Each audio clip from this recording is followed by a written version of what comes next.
Morning sunlight streams through my kitchen windows, casting long rectangles across the hardwood floor, where half-unpacked moving boxes still wait. I grip a coffee mug in one hand and sort through my mail with the other, trying to maintain some semblance of normal routine in my new home. The certified letter sits apart from the stack of junk mail and bills, its official markings making my stomach clench. When I tear open the envelope, the world stops turning. Edward and Marlene Lorne versus Arden Lorne. My coffee mug slips from numb fingers, shattering against the floor. Dark liquid seeps into the grout between tiles as my hands begin to tremble, the legal papers wavering before my eyes. The demand jumps out in stark black text: immediate transfer of property and $300,000 in damages. My own parents are suing me. 2 weeks earlier, I had stood in the same kitchen signing closing papers on my $412,000 home, the first major purchase of my life. The real estate agent had beamed as she handed me the keys. "You did this completely on your own," she'd said. "That's something to be proud of." That night I'd celebrated alone with takeout Chinese and a bottle of champagne I'd been saving since my promotion last year. I wandered through empty rooms, mentally placing furniture I'd carefully budgeted for, mapping out each space that was finally, irrevocably mine. "Look at this, Grandpa," I'd said later during our video call, panning my phone around the living room. "I did it." His eyes had welled up with pride. "You sure did, sweetheart. You sure did." The first sign that something was wrong came immediately after I announced the purchase. My parents' faces on FaceTime were tight, uncomfortable. My sister Sabrina hovered in their living room behind them, designer purse dangling from her arm. "How many bedrooms?" Mom had asked, her smile brittle. "3," I'd answered, "and a nice yard." "That's quite a purchase for someone your age," Dad said, his jaw working. Sabrina leaned into frame, her perfectly styled hair falling forward. "Must be nice to have that kind of money to throw around." Mom's eyes darted to her. "You know your sister's been having a rough time, Arden." I should have recognized the warning signs then, but nothing could have prepared me for their ambush a week later. "We need to discuss a family matter," Dad said, his face filling my phone screen, his business tone, the one he used for difficult conversations with employees. Mom dabbed at her eyes with a tissue. "We've always put family first, haven't we? Always supported each other?" "Your sister needs stability more than you do," Dad continued. "She has plans for that house, creative plans. You can keep renting." I stared at them, uncomprehending. "This is my house. I worked for it. Sabrina can earn her own." "Don't be selfish," Mom snapped. "Family helps family." The certified letter arrived the next day.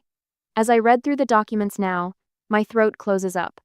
Aunt Ramona's name appears as financial backer of the lawsuit. An email from Sabrina is attached as evidence claiming I stole her opportunity. The demands are spelled out in clinical legal language. Transfer of property deed to Sabrina Lorne. Continued mortgage payments for 18 months. Minus $300,000 for child-rearing costs. Written apology for damaging family trust. My hands shake as I dial my grandfather's number. He answers on the first ring. "They've gone too far this time," he says after I explain, his voice hard with anger. I spend the next hour researching attorneys, my heart sinking at retainer fees starting at $10,000. Money I don't have after the down payment and closing costs. The reality settles over me like a heavy blanket. I'll have to defend myself. That night I sit alone in my new home, surrounded by boxes I haven't had the energy to unpack. Tears threaten but don't fall. In their place, something stronger takes root: determination. They want my house? The one I spent 15 years saving for while they bankrolled Sabrina's failed ventures? The home I earned through countless overtime shifts and careful budgeting? Let them try. I stand up and walk to my bedroom window, looking out at the quiet street below. This is my home, my achievement, my line in the sand. They made their choice to attack what I've built. Now I'll make mine to defend it. Have you ever had family members try to claim what you've worked hard for? Share your experience in the comments. I spread financial documents across my dining room table, the morning sun casting shadows between stacks of bank statements and tax returns. My laptop screen glows with an open spreadsheet. 15 years of financial life reduced to columns and formulas. The numbers tell a story my family doesn't want told. Memory flashback at age 16. $5.25. Hour at Morningstar Coffee. Tips split between 3 baristas. I can still smell the burnt espresso, feel the ache in my feet after 8-hour shifts. You're missing Sabrina's Sweet 16, Mom had texted that night. The DJ cost a fortune. I'd watched the party unfold on social media between customers, my sister in a custom pink dress, surrounded by floating lanterns and a chocolate fountain. Cost, roughly 3 months of my wages. My fingers traced down a column of community college receipts. Night classes after work, textbooks bought used, careful budgeting of every meal. Dad's voice echoes from that period. An accounting certificate? It's not even a real degree. The memory of my 18th birthday surfaces not the celebration but the argument that followed. What do you mean you won't fill out the FAFSA? I'd asked, clutching university application papers. You're an adult now, Dad had said. Time to stand on your own feet. A week later, I'd found an apartment listing. $400. Month. Roaches included. The start of real independence. At the present, my phone buzzes. Mom's number. I let it go to voicemail, already knowing the script. Sweetheart. Her message quavers. We've always given you both exactly what you needed. Why are you being so difficult about this? I pull up my email, finding Dad's response to my emergency root canal 4 years ago. Figure it out. Below it, bank statements showing $2. $0 transferred to Sabrina that same week for creative supplies. My sister's Instagram feed tells its own story. Semesters abroad in Paris and Rome, funded by our parents. Art supplies that cost more than my monthly rent. Meanwhile, my student loan statements march endlessly onward, minus $47,000 in debt, every payment made alone. Don't make this harder than it needs to be, Dad's latest email warns. I delete it without responding. A new voicemail notification pops up. Aunt Ramona this time. You selfish girl, she spits. After everything this family's done for you. I research her history online, finding foreclosure records from 5 years ago, the same year she started living in Mom and Dad's guest house. The pieces click. She's not just backing their lawsuit, she's looking for her own backup plan. A quick social media search reveals Sabrina's latest crisis. Eviction notice from her creative studio apartment 3 weeks ago. The timing aligns perfectly with their lawsuit. The doorbell rings, startling me. Grandpa stands on my porch, carrying a weathered cardboard box. Thought you might need these, he says, setting it down. Inside, decades of family financial records, meticulously organized. They did the same thing to your cousin Thomas, he explains, settling into a kitchen chair. When his auto shop started turning a profit, they tried claiming he owed them for family investments. My phone lights up with a text from Thomas himself 10 minutes later. Heard about the lawsuit. They tried taking my shop when it finally got out of the red. Don't let them win. A knock at the door an hour later reveals my next-door neighbor holding a potted plant. Welcome to the neighborhood, she says warmly, despite surely having heard about the family drama. My high school boss from Morningstar Coffee emails. Remember that Employee of the Year award? Happy to be a character reference. The support strengthens me for the next wave in the days to follow. A certified letter threatening property liens, Sabrina's tearful Facebook posts about her heartless sister, and calls from my parents' country club friends about family duty. Aunt Ramona's silver Mercedes cruises past my house for the 3rd time today, her phone raised to take pictures. An hour later, my supervisor calls about an anonymous concern regarding my character. I spend my lunch break filing a motion to dismiss, using every scrap of legal knowledge gleaned from late-night research. The court clerk raises her eyebrows at my pro se filing next week. This is surprisingly thorough, she says, stamping the documents. The preliminary hearing is set for next month. I request unpaid leave from work, ignoring my boss's worried frown about personal distractions affecting performance. That evening, I sit on my new porch swing, watching the sun paint the sky in shades of orange and pink. The scene triggers a memory. Teenage me walking this same street, admiring these houses, promising myself I'd earn one someday. You're dreaming too big, Mom had said when I'd mentioned it. Maybe I was, but I did it anyway. A young family walks past, children laughing as they chase fireflies. I think about the locksmith coming tomorrow, the security system being installed next week. Not just protecting my house, but fortifying my boundaries. They say blood is thicker than water. but I'm learning that some family ties are actually chains. Sometimes love means standing firm, even when it hurts. Sometimes independence comes at a price worth paying. I gather my documents and head inside, leaving the porch light on, not for family but for the new connections I'm building, one kindness at a time. Next week, the church bulletin lies crumpled on my kitchen counter, my parents' congregation's letterhead stark against today's mail. 3 more prayer requests, expressing concern for my wayward path and hardened heart toward family. I add them to the growing pile. My phone buzzes with another social media notification. Sabrina's latest Instagram story features her tearfully holding our childhood photo album. Family means supporting each other no matter what. Broken heart family first.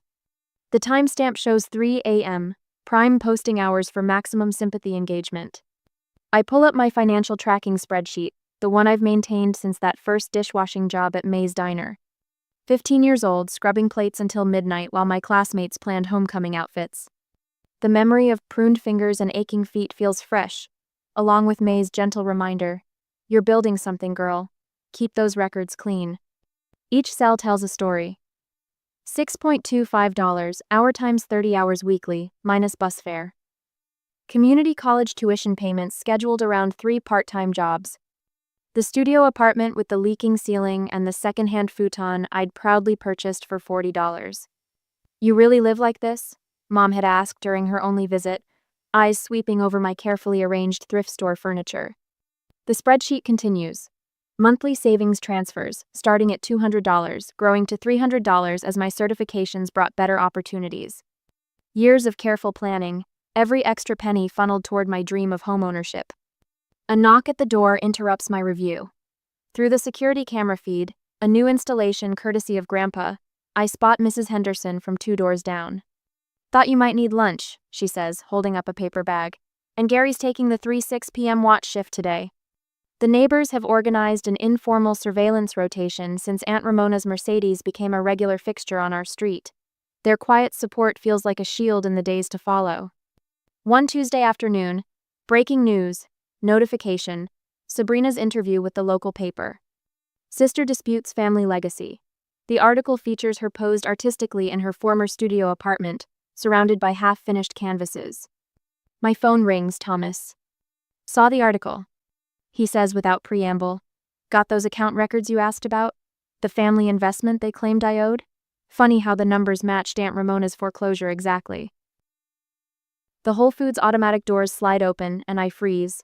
Sabrina stands by the organic produce, designer sunglasses perched on her head. Too late to retreat, she's spotted me. "Well, if it isn't the family trader," she announces loudly enough for nearby shoppers to turn. I focus on selecting tomatoes, keeping my voice steady. "Hello, Sabrina. You always thought you were better than us," she hisses, stepping closer. "With your precious spreadsheets and your boring job, you know what that house could be? An amazing art cafe concept. People would love it." I meet her eyes. "And how would you handle the mortgage? Property taxes?" She waves dismissively. "Obviously that part would still be your responsibility, since you're so good with money." Her lip curls. "Unlike some of us who actually pursued our passions." "Ma'am?" The store manager appears. "Is everything all right?" Sabrina's voice rises dramatically. "My own sister, abandoning her family." I leave my cart, walking calmly toward the exit as Sabrina's performance echoes behind me. The manager catches my eye with a knowing look. We all know what's really happening here. Back home, I spread out the documents Grandpa delivered. Parents' financial records showing Sabrina's $90,000 student loans paid in full. A $25,000 business loan for her failed pottery studio. Their mortgage-free property deed. And buried in old emails, the truth. "Time to teach Arden a lesson about family obligation," Aunt Ramona wrote, "before she gets too independent." My hands shake as I compile court exhibits. The room spins slightly, too many memories crowding in. I'm 5 years old again, watching Mom remove my crayon drawing from the refrigerator. Sabrina needs space for her new watercolor. A gentle knock. Grandpa enters without waiting, carrying a weathered photo album. "Found these in the attic," he says, settling into the chair beside me. "Your grandmother kept everything." The photos tell a different story. Me at every minimum wage job, proudly holding first paychecks. A display of perfect attendance certificates. My community college graduation, Grandma beaming beside me. She saw you, Grandpa says softly. She knew what you were building. Those textbooks you thought just showed up at the campus bookstore?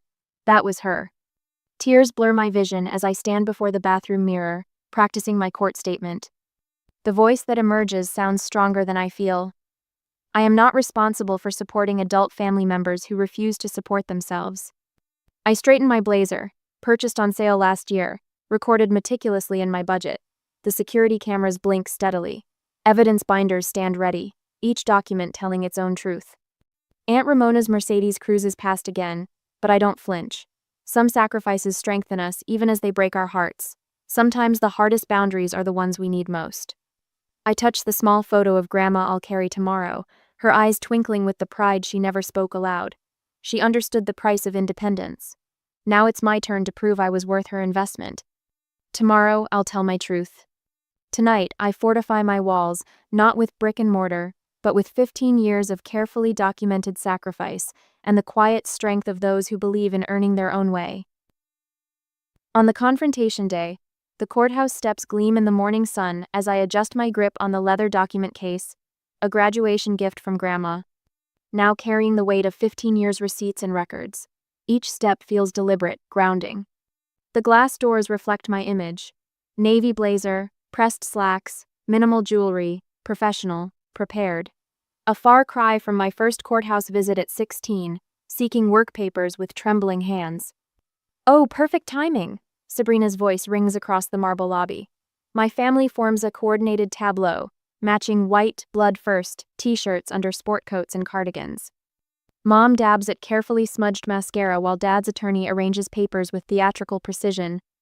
Aunt Ramona catches my eye, lips curving into a familiar smirk. Last chance to avoid embarrassing the family, dear. I keep walking, heels clicking steadily against marble. The security guard nods as I pass through the metal detector, my heart beats steady despite the weight of their stares. The courtroom feels smaller than expected. Wood panels absorb sound, creating a bubble of focused silence. I arrange my exhibits with practiced efficiency, each tab color-coded and annotated. The methodology that earned eye rolls at family dinners now serves as armor. All rise. Judge Martinez enters, her quick assessment taking in both sides. Her gaze lingers on the matching shirts before settling on the stack of motions. Interesting filing, she comments, scanning the first page. Please proceed. Dad's attorney rises, straightening his tie. Your Honor, this case centers on familial obligation and traditional values. The Lorne family invested approximately $300,000 in raising their daughter, as documented by USDA statistics. Objection. I state clearly. Irrelevant. Standard childcare costs don't create legal debt. Sustained. Judge Martinez's pen taps her notepad. Counsel, proceed with actual claims. Mom takes the stand first, tissue clutched dramatically. We sacrificed everything for our girls, private lessons, summer camps. Her voice breaks. How can she abandon us now that she's successful? I stay focused on my notes as she describes my selfish career choices, my rejection of family values. Each accusation lands softer than the last, buffered by years of documented truth. Dad testifies next, his authoritative boardroom voice filling the space. In our family, successful children support their parents. It's understood. And when was this agreement made? Judge Martinez interrupts. It's traditional, he stumbles. Implied. Your Honor, I begin my cross-examination. Did you provide similar support for Sabrina's education? Objection? Irrelevant. Their attorney stands. I'll allow it, Judge Martinez says. Answer the question. Dad shifts uncomfortably. Sabrina needed help pursuing her artistic gifts. Please review Exhibit C. I direct. Bank statements showing $90,000 in student loan payments for Sabrina's fine arts degree, plus $25,000 for her pottery studio. Sabrina's testimony comes next, tears flowing on cue. The house would be perfect for my healing art cafe concept. I'd let her keep a room, of course. And the mortgage? Judge Martinez asks. Property taxes? Well, Arden's good with money stuff. Sabrina waves dismissively. She'd handle that part. The judge's eyebrow rises. What's your current employment status? I'm between projects, Sabrina sniffs. My art requires emotional space. I stand for my testimony, spreading out 15 years of pay stubs, rent receipts, college transcripts. I began working at 15, Your Honor. Every job documented, every penny accounted for. Including parental support? The judge asks. None received. I present bank statements. I paid my own way through community college while working 3 jobs. The down payment for my house came from 15 years of careful saving. She's twisting things, Aunt Ramona bursts out. This ungrateful girl. Silence, Judge Martinez warns. She studies my documentation, then addresses my parents directly. Would you be making these demands if both daughters were struggling financially? The silence speaks volumes. I've heard enough. The judge closes her folder. This case lacks any legal merit whatsoever. Properties purchased independently remain independent. Case dismissed with prejudice. Aunt Ramona's outraged screech echoes off marble as security escorts her out. Sabrina collapses in the hallway, but the court personnel step carefully around her prone form, faces neutral. You'll regret choosing money over family, she calls after me. I pause at the courthouse doors, sunlight streaming through glass. Behind me, Mom's voice rises. How could you do this to your family? But the weight pressing against my chest for months finally lifts. Through the window, I spot Grandpa's truck idling at the curb, his steady presence a reminder that family, real family, builds you up instead of tearing you down. You okay, kid? He asks as I climb in. I watch my biological family huddled on the courthouse steps, their matching shirts a bright blur in the rearview mirror. I think I finally am. Your grandmother would be proud, he says softly. She always said you had the strength to build your own path. The familiar streets look different somehow, clearer, like after a storm. Each carefully earned mile bringing me closer to home. My home, protected now by truth and law and the quiet power of standing firm. In my pocket, the small photo of Grandma seems to warm slightly. She'd understood the price of independence, the courage required to choose yourself. Some sacrifices strengthen us, even as they break our hearts. Sometimes the hardest boundaries become our strongest foundations. The security system chimes as I enter my home, my legally protected home now. 3 days since the courtroom victory, and already the quiet feels different. Not peaceful exactly, but fortified. My phone buzzes. Another notification from Sabrina's GoFundMe. My sister stole my future. Help an artist heal. The fabricated story beneath makes my stomach clench. After supporting me through art school, my sister betrayed our family's trust. Now I'm facing homelessness while she hoards wealth in an empty house. Please help me create my healing art cafe. I screenshot it for my attorney, then silence notifications. The lies sting less than the calculated manipulation. She knows exactly how to play the victim. Did you see the email? Thomas's text appears. My cousin, usually silent on family matters, has emerged as an unexpected ally. Uncle Edward and Aunt Marlene really outdid themselves. The mass email to our extended family arrived this morning, detailing my cruel betrayal of family values and selfish materialism, each carefully crafted paragraph designed to isolate me from the wider family network. I saw it, I reply. Seems familiar? They did the same to me when my business took off. Called me ungrateful, demanded family investments. I wish I'd fought back like you did. That night, the security system chirps again. Motion detected. Through the app, I watch Aunt Ramona's Mercedes creep past my house for the 3rd time tonight. At midnight, the camera catches her approaching my front door, spray paint can glinting in the porch light. You ungrateful little. The rest is lost as she realizes she's being recorded. The paint can disappears into her designer bag as she hurries away, but not before leaving a bright red streak across my new door. The responding officer arrives quickly. We've got clear footage, he says, reviewing the video. Would you like to press charges? I think of family dinners, holiday gatherings, the complex web of loyalty and obligation. I need to file for a restraining order. Next week, the courthouse feels different now. Where fear once lived, determination takes root. The clerk processes my paperwork efficiently, eyebrows rising at the family names. Judge Martinez's courtroom again, she notes. She'll remember the context. The temporary order comes through immediately, backed by the officer's testimony and security footage. Each signature feels like both victory and loss. protecting my future while severing my past. They tried this with others. Mrs. Chen, our old neighbor, tells me over coffee. Her letter arrived yesterday, detailing 20 years of observed family dynamics. Your father demanded family support from his brother too before the cancer took him. Your aunt, she's always been jealous of your mother's marriage, you know. Uses money to control people. Grandfather fills in more gaps as we work on his truck together. Your grandmother set aside college money for both you girls, he says quietly. Your parents redirected it. Called it investing in Sabrina's gift. His hands stay steady on the wrench, but his voice carries old anger. That's why she left you the house money separately in her will. The permanent restraining order hearing arrives too quickly and not soon enough. The matching shirts are gone, replaced by subtle designer labels and practiced humility. Their new attorney speaks of reconciliation, portraying me as vindictive and unbalanced. Your Honor, I stand. Evidence organized with familiar precision. I'll let the facts speak. Security footage plays. Police reports detail workplace disruptions, my family claiming medical emergencies to bypass security, the GoFundMe screenshots, the email campaign. Enough, Judge Martinez interrupts. Restraining order granted and expanded to include digital harassment.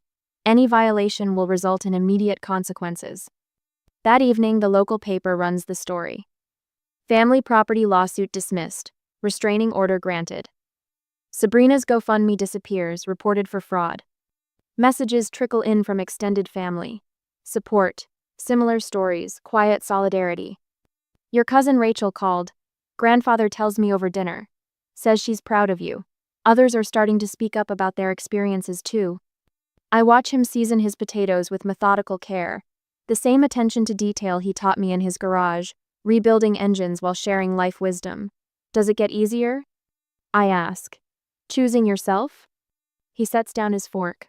Sometimes family is what you build, not what you're born into. Your grandmother knew that. Why do you think she left you those tools in her will? Later, I complete my nightly security routine. Doors locked, cameras active, systems armed. The red paint is gone from the door, but its ghost remains, a reminder of boundaries earned and enforced. In my journal, words flow. I protected what I earned, but I'm mourning what never was. The family I wanted existed only in my hopes. The family I have now, the ones who choose truth over comfort, growth over control, they're the foundation for something real. My phone lights up with another text from Thomas. Dinner next week? Rachel and her kids want to meet at that new place downtown. I smile, typing back. Count me in. The security system chimes softly, all secure. Through the window, I watch the sunset paint my garden in gentle golds. Grandmother's roses, transplanted from her yard, bloom stubbornly against the fence. Some things grow stronger when forced to root deeper, finding nourishment in unexpected soil. Tomorrow will bring new challenges, but tonight, in this house I earned and defended, I am anchored in truth. Some victories carry the weight of grief, but they clear the ground for new growth, new connections, new definitions of family. I turn off the lights, leaving one on for the porch, a habit learned from grandmother. Not all traditions need to be broken. Some, like her wisdom and strength, become the foundation for building something better. The morning sun streams through my kitchen windows, catching dust motes as I measure coffee grounds, 2 scoops per cup, the way grandfather taught me. Ayer since the restraining order, and my weekends have found their rhythm. Maple's tags jingle as she trots to the back door. My rescue mutt, half golden retriever, half probably everything else, according to the shelter, has her own routine now. She knows Mrs. Chen next door will be out gardening, ready with treats and gentle conversation. Just a minute, girl. I checked the security app out of habit. The system's still active, but I've scaled back the notifications. No more midnight alerts, no more documenting every passing car. The cameras remain, silent sentinels rather than constant reminders. The workshop smell hits me as I enter the garage, sawdust and engine oil, mingled with fresh coffee. Grandfather's already here, setting up for our Sunday project. We're building a dining room table, big enough for the growing circle of people who actually want to be here. Morning, kiddo. He's arranging clamps with mathematical precision. Thought we'd finish the leg joints today. Perfect timing. I hand him his coffee, black, 2 sugars. Thomas and Rachel are bringing the kids over later. They can help sand. We work in comfortable silence, measuring twice, cutting once. Through the open garage door, I watch neighborhood children chase each other past my fence. Their parents used to hurry them along, back when the lawsuit made headlines. Now they wave, letting their kids stop to pet Maple through the slats. Saw your father yesterday, grandfather says suddenly, testing a joint's fit. At Henderson's Hardware. My hands stay steady on the wood. How'd that go? Age 10 years, I'd say. Both of them have. He adjusts his grip on the plane. Marlene was there too, kept looking at throw pillows like they held life's answers. I remember the designer pillows in their perfect house, arranged just so. The way Sabrina would rearrange them when stressed, while I tracked our family's spending in secret spreadsheets. Heard Sabrina's in Oregon now, I offer. Some artist collective. Running again. He shakes his head. Your aunt's not doing well either. Blood pressure's through the roof, according to the gossips at church.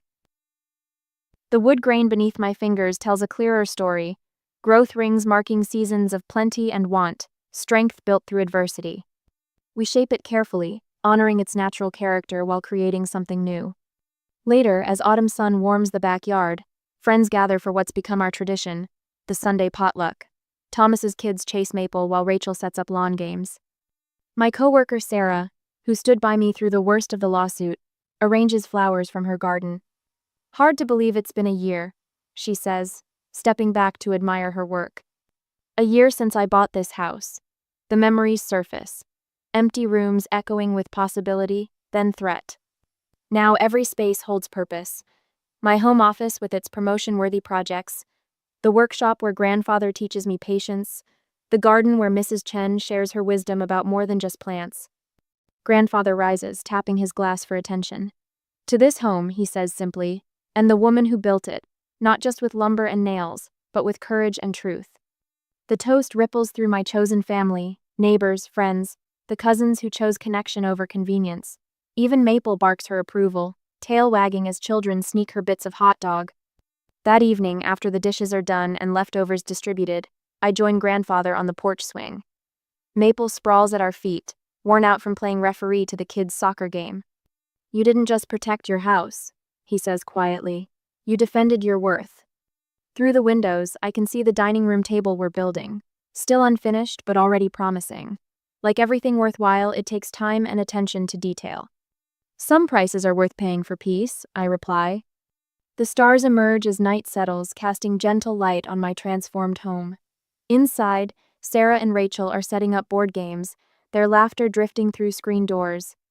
Thomas helps his youngest with homework at my kitchen counter. Mrs. Chen's lights glow next door, her silhouette visible as she waters her evening primrose.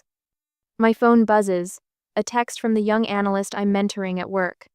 She's leaving her financially abusive marriage, needs advice on building credit. You showed me it's possible, she writes. I think of that terrified woman who first walked into Judge Martinez's courtroom, clutching papers and desperate certainty. She's still here, that core of steel strengthened by fire. But now she's surrounded by people who recognize its worth, who add their own strength to the alloy. The security system chimes softly, all secure. But the sound no longer triggers anxiety. Instead, it reminds me of boundaries earned and kept, of peace protected and shared. Maple's head lifts at approaching footsteps, just the neighbor's teenager, coming to ask if she can walk her tomorrow. Same time as usual? She calls. We're working on her leash manners. Perfect, I answer. Another small thread in the tapestry of normal life, woven from trust and consistency. Grandfather squeezes my shoulder as he heads in to claim his favorite armchair, the one we refinished together, now permanently placed in my living room. His tools live in my garage now, his wisdom in my daily choices. Inside, the game night is getting competitive. Outside, crickets tune up for their evening symphony. And here on my porch, in this space between what was and what is, I breathe in the peace I've built. Some say family is who you're born to, but I've learned it's who you choose to become, and who chooses to witness that becoming with love and respect. Every laugh from my living room, every wave from a neighbor, every shared meal and project and quiet moment, these are the true measures of home. The stars wheel overhead, constant as truth, bright as possibility. Tomorrow will bring its own challenges, But tonight, in this house I earned and shared and filled with genuine connection, I am exactly where I need to be. What defines family after all? Is it blood and obligation? Or is it the people who celebrate your growth while respecting your boundaries? In my experience, it's the latter that builds the strongest foundations.